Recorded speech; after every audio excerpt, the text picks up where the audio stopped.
The broadcast is now starting. All attendees are in listen-only mode. Good afternoon and welcome to the Fit for the Future webinar on methods for consultation. My name is Joanne Petrovic and I'm the founder of an organisation known as Polyvote. We'll just take you through a little bit of housekeeping to start with. You'll notice on the right hand side of your screen there's a little orange arrow that you can move backwards and forwards in order to see the bigger panel. And because there are a number of people at the session today, basically what I'm encouraging you to do is to ask questions by typing them into the panel. So if an idea sort of occurs to you during the meeting at any time, please just press the orange button and the panel will slide out. You can type in your questions and hit submit, and later on in the session towards the end I'll have a look at all those questions and answer whichever ones I'm able to in the time that we have. You are muted so others can't hear you talking while the presentation is on. I'll just let you know a little bit about myself, so hopefully that will help you in understanding the background to this presentation. My training is as a social worker and as a psychologist. I foolishly did both degrees around 15 years ago, and I'm currently completing a graduate diploma in managing social enterprises through UNSW. I've worked for 15 years consulting with communities, and I've consulted with many different communities, different ages, people who come from different cultures like Aboriginal cultures, non-English speaking background communities, men, women, gay and lesbian communities. I've consulted with a lot of different groups, and I've consulted at all levels of government as well, and also in not-for-profit organisations, but the majority of my work has been consulting for local government. And specifically my work is focused on consulting for local government in community strategic planning processes and in the review of council facilities. At the moment I established Polyvote, which is only a very new organisation, recently established, and it's a social enterprise which is set up specifically to promote community engagement through online methods. And Polyvote also develops and owns some online engagement tools, and this session is really put on for free just to give some background information about community engagement generally, and specifically about community engagement as it relates to the Fit for the Future processes. So the first thing to note, I guess, is that community engagement is required in all of the Fit for the Future processes. Although the templates, there's three main templates in Fit for the Future, even though those templates look different, and although they require different types of community engagement processes, there is community engagement required for each of them. I ran a webinar last Thursday which outlined the different types of consultation that are required for different templates that Council needs to complete. The link below is the link to that video, which has now been put up online, and today's video will also be put up online. This is what it looks like up online. If you look at that site, then you'll know you're at the right place. And I won't go into it in too much detail, but just to summarise what was in the last presentation, the three different council sort of templates. The first one is for councils that have been encouraged to merge, and I think the majority of people that are at this webinar today fall into this category. And their requirements for community consultation is that they're required to consult broadly on the benefits specifically of a proposed merger, and I explain in the first video why councils are specifically required to consult on the benefits. For those councils that are encouraged to improve generally, part of that improvement process is a variety of consultation methods, looking at how service delivery and infrastructure will change in order to make a more sustainable and financially viable council. So there will be a lot of consultation going on, but it will be around specific service or infrastructures, and it will be over a period of time and in a period of ways. And for rural councils, they're required to consult with communities on the 6 proposed options to improve their financial sustainability.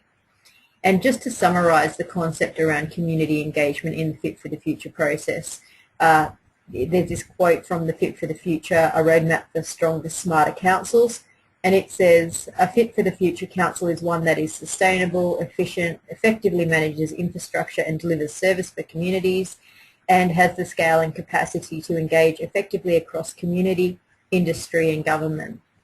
So the words in that last highlighted blue one are some of the words that I've taken to help you think about community engagement at scale, at capacity, and in a variety of formats with industry and government.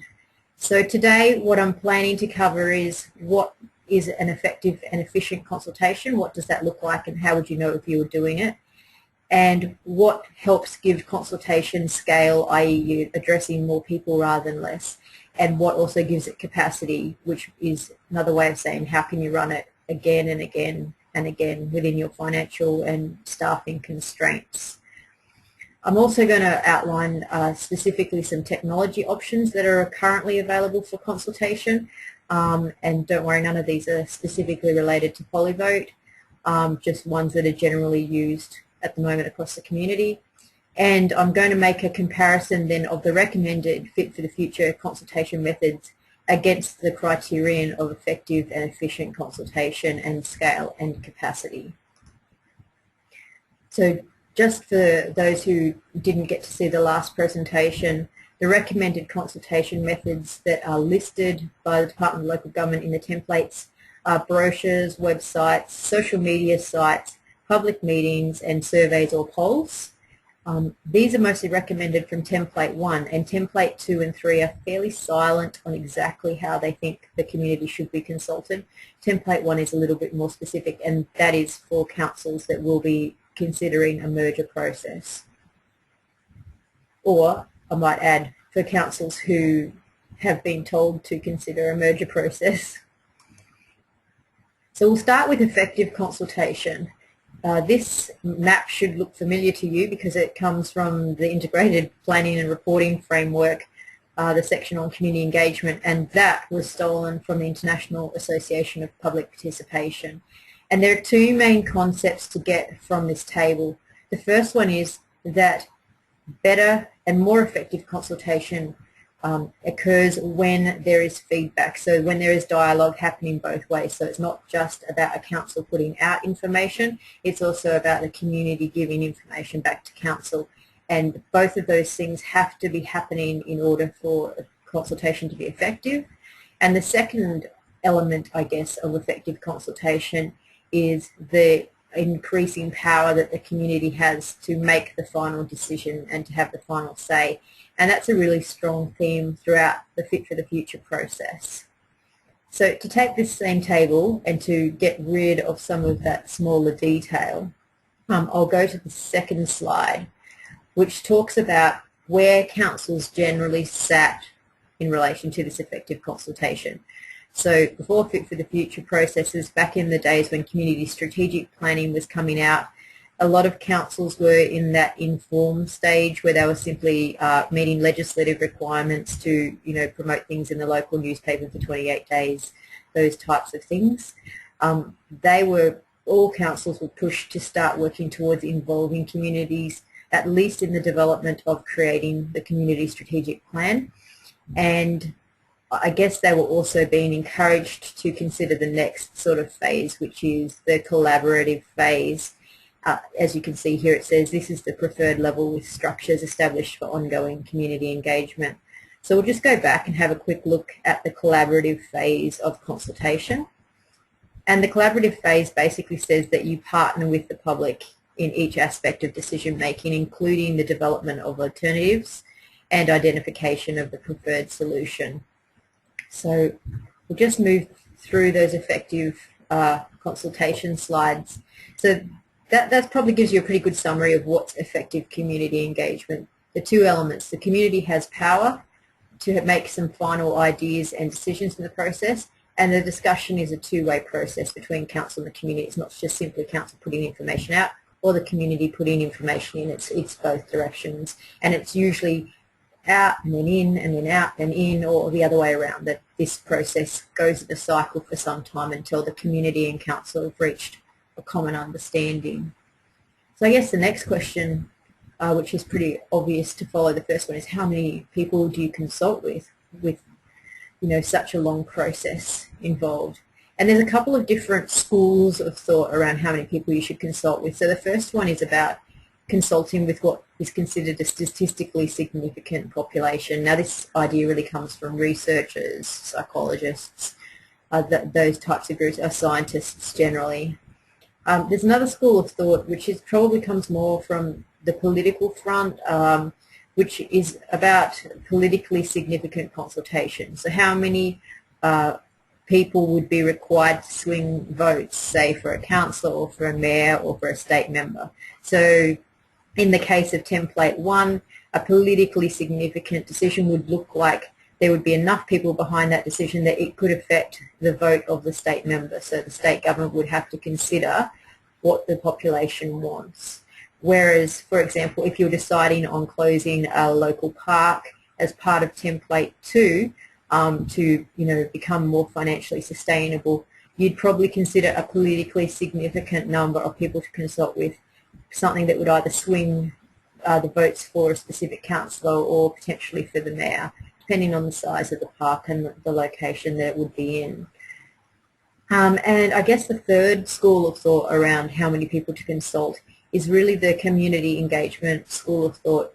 And basically the way that this school thinks is that the more people you engage and the deeper you engage, the better the outcome, because the main purpose of community engagement consultation is to involve the community in delivering the process. And it might be that it's the 100th and 10th person that you consult with that comes up with an ingenious idea about how to save money on a particular issue or a particular way to lobby. So from the community engagement point of view, the more the better. From a politically significant point of view, you need to decide where the decision is being made at a political level, and you need to get the size of the population to swing that, that would swing that vote.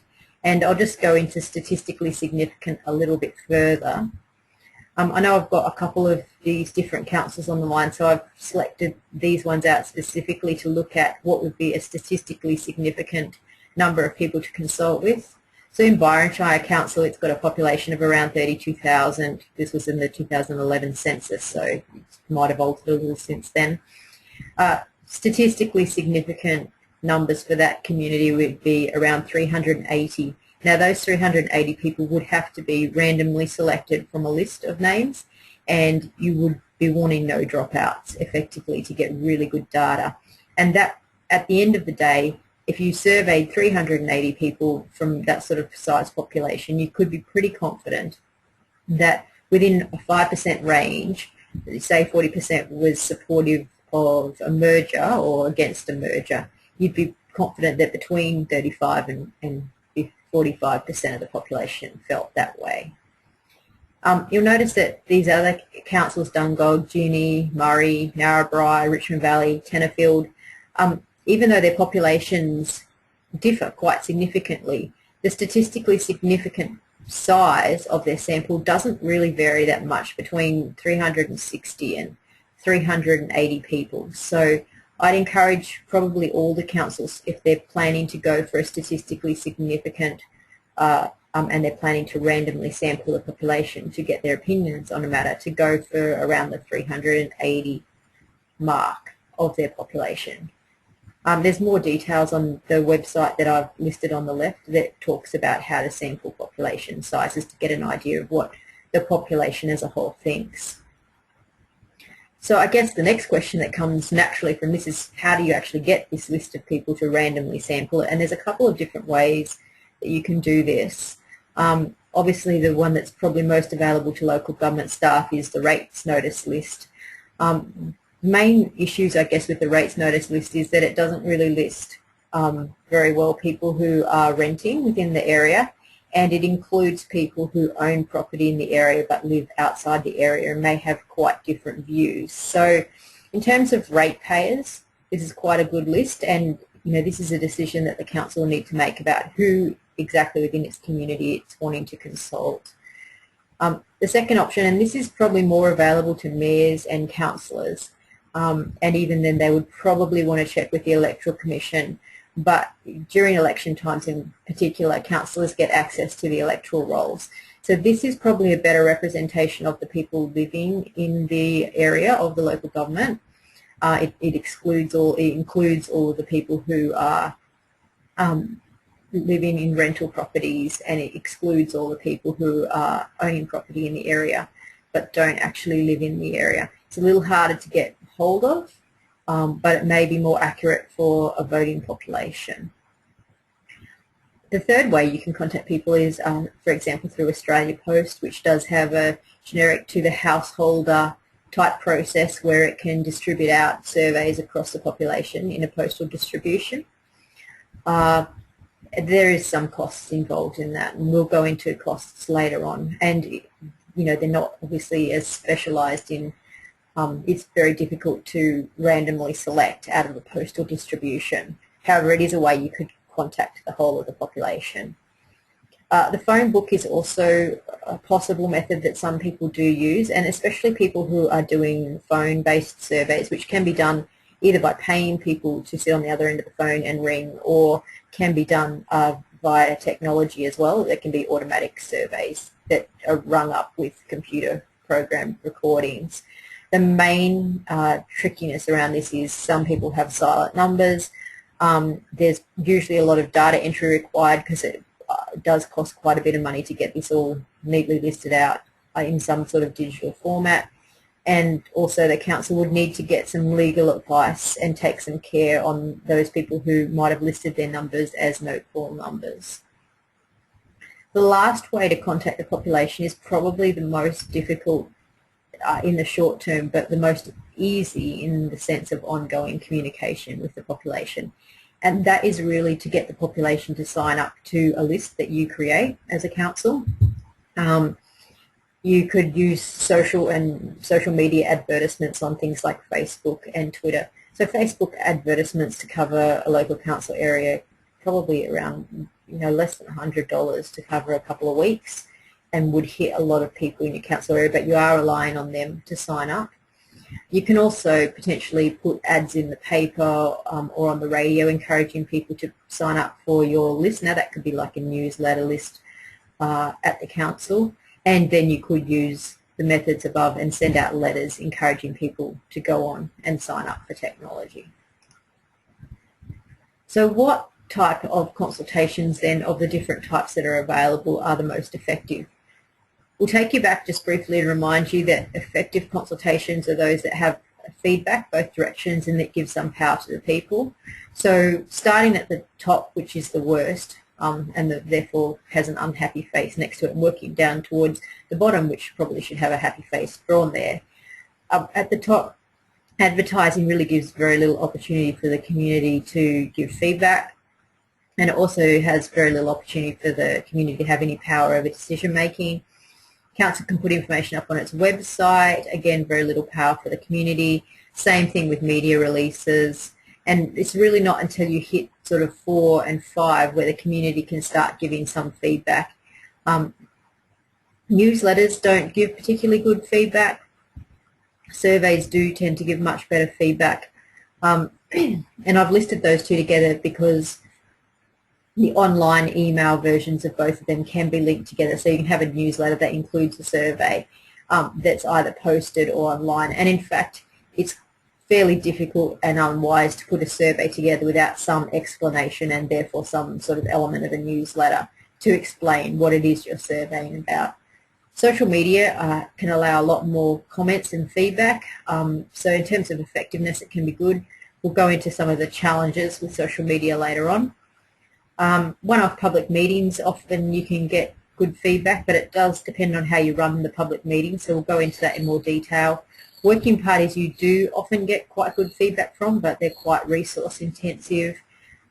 Phone polls are quite effective if you've got someone who can actually speak on the other end and understand perhaps some more complex or nuanced thoughts that are coming through and find a way to document that. Obviously the most effective way to get a sense of what's happening for the community is face-to-face home visits for people running surveys, for example, but very resource intensive and sometimes quite difficult to run. So in terms of efficiency with time, face-to-face and home visits very intensive, take a lot of time. Working parties take a lot of time. One-off public meetings take a relatively large amount of time to set up and run. Social media usually requires a staff member employed to monitor and respond and to keep that going, so that's where the time is taken up in social media. The newsletters and surveys posted takes a little longer, mostly the delivery time in that. The online versions take less time. Phone polls, if they're run via digital systems, can happen quite quickly, and media releases and websites can happen in a very short period of time. They can go from being a concept to being up in a very short period of time. In terms of cost efficiencies for these different options, face-to-face for home visits will cost you a lot of money unless you're lucky enough to have a group of volunteers who are prepared to do face-to-face visits to survey the community. Phone polls are usually a fairly expensive option if you're paying people to be at the other end. They're not so expensive if you're doing it all digitally.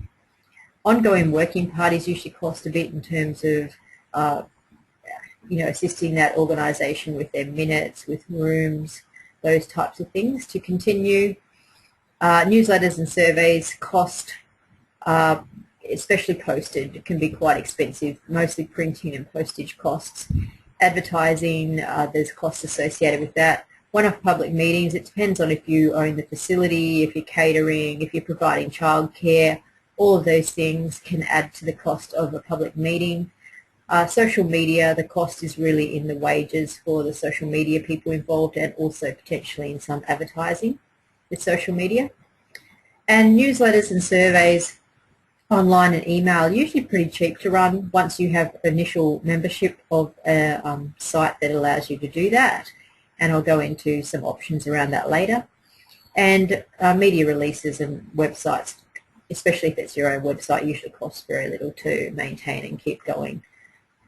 And just simply the staff time to get that written and up. So consultation at scale, phone polls, face-to-face visits, newsletters, surveys, those types of things tend to hit a really broad audience. And down the other end, the ongoing working parties tend to have only a few members, don't sort of broadly consider what the population thinks, and one-off public meetings often get dominated by, I think my general manager used to call it the usual suspects. So at that end, you don't tend to get the scale that you would like around consultation.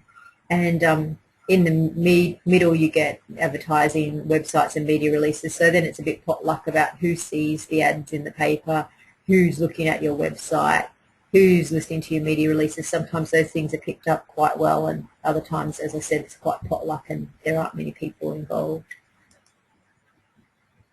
So sustainable consultation. This is probably a really new concept for a lot of people around consultation, but it's a really critical concept in the sense that for councils that are currently trying to find ways to be more effective in their resource use and at the same time are going to have to increase the amount of consultation they need to do, they really need to make sure that their consultation gets really good quality answers. So effective consultation very quickly. You don't want to be consulting with the community and getting actually a poor representation of what the community thinks, or you'll be left going out and consulting with that community again. You also want consultation methods that are cheap, don't cost too much to run, and can be run fairly quickly. The main reason why you want consultation methods that can be run quickly is because of the really quick turnaround with council meetings. If a decision needs to go up to a council meeting in relation to a particular piece of infrastructure, for example, the decision might go up at the end of 1 week and the council meeting might be early the next week. So you sometimes only have a few days to get the turnaround, to get really good community feedback on those decisions, or you're going to have to wait another month or so before you can make a realistic decision about that piece of infrastructure or that service, and the issues can be drawn out potentially for months waiting for community consultation. So this, I guess, brings me to speaking briefly about the benefits of using technology. Most of the community consultation methods that are available online are pretty cheap.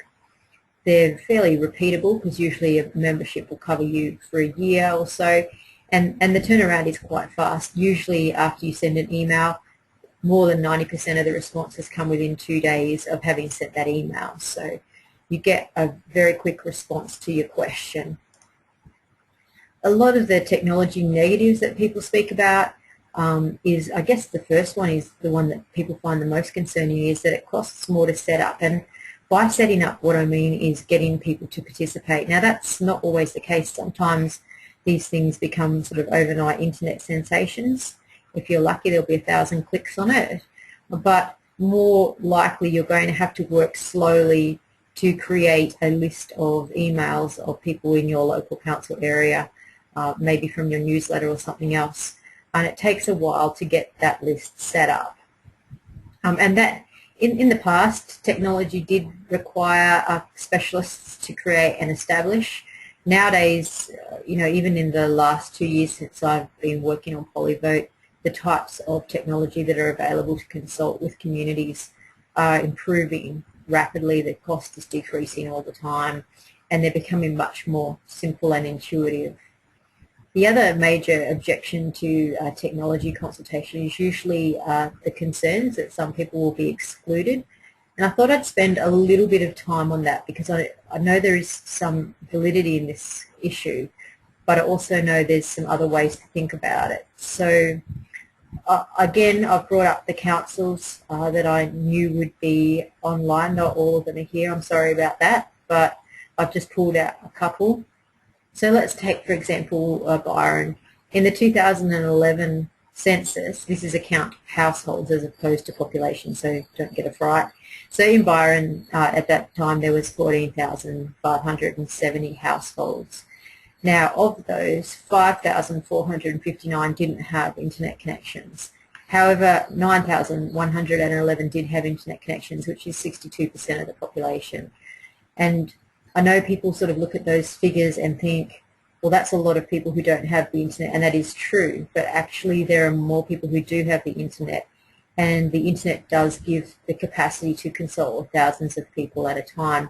And even if you look at some of these very rural councils, Dungog, Junee, Narrabri, the Murray area, Richmond Valley and Tenterfield, you'll see that internet users almost across the board, with the exception of Tenterfield, are over 50% of the population. And even in Tenterfield, you're looking at 1,669 households, so effectively around 3,000 people or more that you could consult with automatically via the internet in the council area. Now this has increased a lot since the 2006 census. Here's the 2006 census results. They were all around the 30s and the 40s and the 50s. And so you can see even between 2006 and 2011 how far it's increased. And I think it's very reasonable to expect that the next census will find increases again. So it's quite possible that for Byron, for example, at the moment, the population that has internet access is closer to 75%. And for those other councils, it's closer to around the 60% mark. The other issue, I guess, that people raise is the issue of technology and diversity. And I've had a lot to do with working with diverse groups, Aboriginal communities, for example. And one of the things, I guess, that surprised me was I found that, say, for example, Aboriginal communities and aged communities, which are often the two that are mentioned to me as the two that aren't online, were the ones who were the most quick to respond online to surveys around their community. So, for example, if you speak about NAIDOC Week to the Aboriginal community in a survey, that survey will, almost become an overnight internet sensation, and everybody would probably have a look at that. Also, I found that technology is really helpful for increasing participation for communities with disabilities and for women with families who feel unable to attend public meetings. So it is true that these communities potentially have less access to the internet than other communities, but there are enough people in those communities, and because they can do this anonymously, because they can use computer programming to help them with issues of ability or English literacy or coming from a different language background, those technologies that are available online mean that actually the attendance and participation of these communities increases with the use of technology. And so, in fact, technology is reducing barriers for these groups to participate. Some of the tools that I've seen used around a lot that are fairly cheap, simple to use, for online newsletters, mail servers like MailChimp and Aweber tend to make it possible for hundreds and thousands of people to sign up quite quickly. Surveys and polls like SurveyMonkey or Facebook polls are usually fairly cheap and simple to run and have a number of features. SurveyMonkey allows more features, but it doesn't necessarily have the same reach, although SurveyMonkey can be integrated into Facebook polls. At the moment you're using a GoToWebinar, but there's also options for GoToMeetings. So you could, for example, run a survey for your community that was broad and reached as many people as you could, saying, what do you think of the idea of our council merging? It's recommended by the state government because they consider it financially unsustainable for us to be alone. What's your thoughts on that? Do you support it or not, and why or why not? Very simple survey, 2 questions. And then from that survey results that you got in SurveyMonkey, you might decide to choose particular respondents because of their answers and run a webinar or a meeting to explain in more detail, say, the financial situation of your council, or to get a more accurate picture of boundary adjustments or something. And technology like a GoToMeeting could allow people to be in their own homes with their own kids, have responded to that survey, and then help you to nut out how those things sort of can be seen from different perspectives. So a GoToMeeting would be good for that. A GoToWebinar would be better if you were planning to run something where you were presenting from the front to explain why it was that your council was addressing the issue that they were facing at that time. And that could be a merger related question, or it could be to do with changing in service levels or removing of infrastructure. So we'll just go back briefly to what I mentioned at the beginning, the recommended consultation methods in the Fit for the Future process: brochures, websites, social media, public meetings, surveys and polls. And we have spoken about each of these, but I thought I'd bring it together for you. So to start with brochures, in terms of effectiveness as a community strategy, they're not very effective. There's no way the community can give feedback. There's no way the community can have any say over that brochure unless that brochure has a survey incorporated into it. So as a standalone brochure, it's not an effective process. Brochures, if they're in printed form, in terms of time, will take weeks to create. If they're sent out via email, obviously they're much quicker. In terms of cost, if they're printed, they're quite expensive, less so if they're sent by email. Population levels can be reached with a brochure, so you can print thousands of these things and get everyone, and they're really only sustainable if they're digital. Websites are not effective in terms of community engagement unless they include feedback mechanisms like polls. They're quick and easy to develop and upload. They're relatively cheap to run. The scale of how many people you reach is quite variable, and you'll need to make sure you keep a track of unique hits on your website if you choose to use this. Look at my badly written sustainable. And they are a sustainable process. They're quite easy to repeat again and again. Social media, and the little picture up the top is trolls, and the idea of trolls, I guess, is that's sort of the logo that trolls use, is people that get on specifically to cause havoc on social media websites, continue to post their ideas. They're the biggest concern people have around social media. They can be effective in terms of getting feedback from the community, but you will need to keep people on track and not off topic. And online polls can help doing that in social media. And you also need people with some skills around social media consultation so that they know how to handle the trolls. The time, you'll need ongoing attention to this sort of medium, and you'll probably need staff time to observe it daily. Costs is mostly in staff time and some small costs in advertising. You can reach a very large audience with social media. In some of the areas that I've worked, you can quickly search, say, on Facebook and find thousands of people and target them specifically that are within 30 or 40 kilometre radius of the council offices. And depending on your staffing issues, this can be a sustainable way to go, but unless you have staffing who can do this, it's not necessarily something that I would advise. Public meetings can be effective depending on how the meetings run.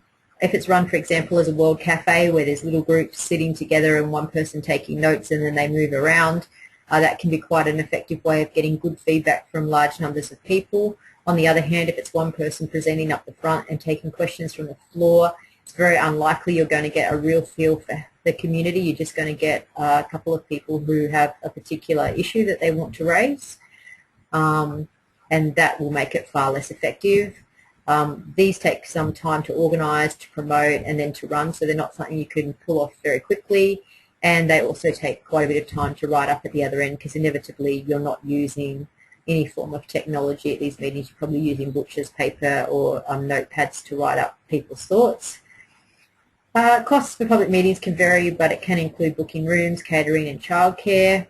Scale is really limited to the room size, so often public meetings have very few attendances, and they're also likely to be limited in demographics and distance. So for rural councils, it's a lot harder for people in the rural areas to attend, and also some of the disadvantaged demographics, young people, Aboriginal people, people with disabilities, are much less likely to attend public meetings, and they're quite resource intensive and therefore quite limited in their sustainability.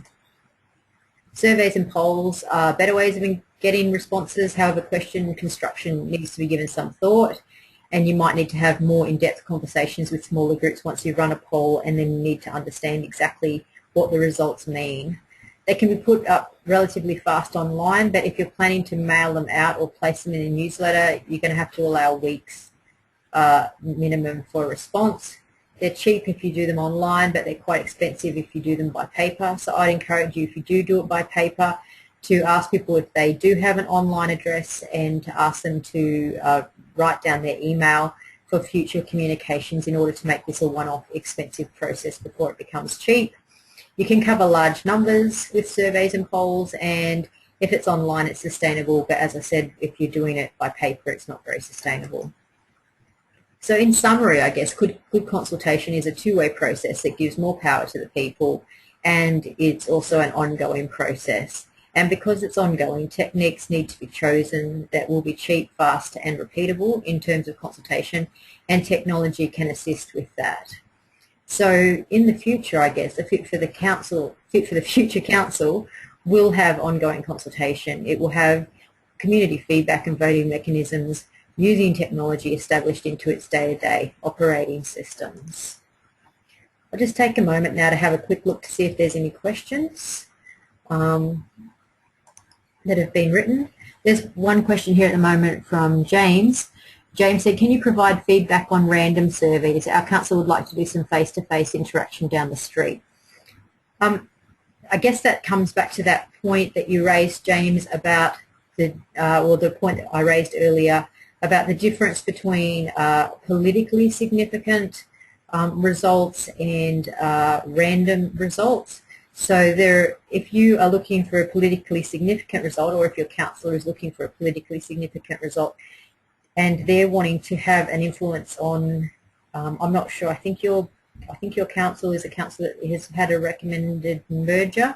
So if they're wanting to influence the state government to not consider a merger, then what they're going to be wanting to do is get numbers that would be able to swing the polls in a state election in their street face-to-face interactions. And that's a lot of people, and the councillor might actually feel that that isn't as feasible as they thought to start with. Random surveys, on the other hand, put less pressure on people to answer in a particular way, which face-to-face interactions do tend to do. It might give you a better sense of what's happening for the community, and I think that, oh, there you go, you've said it, I've already covered it. No trouble, James. I'll continue. I'll just have a quick look and see if I have any other questions at this point. No. So I'm aware I'm a few minutes over time. My apologies for that. So I'll just quickly go on and just say, in the next session, if anyone is interested, I'm going to outline some new and exciting community consultation technology that has been developed by Polyvote to address these issues of capacity, reducing price and increasing quality of consultation in a sustainable way. I'll send you out an email to let you know when that session is up.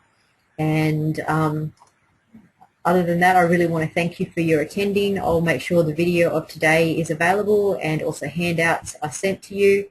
And I am thinking that I'll be running the next information session next Thursday at the same time. And as I said, I'll email it to you shortly. So I'll sign out, as I always do, with encouraging people to take the step to choose their own future. Thank you and have a good day.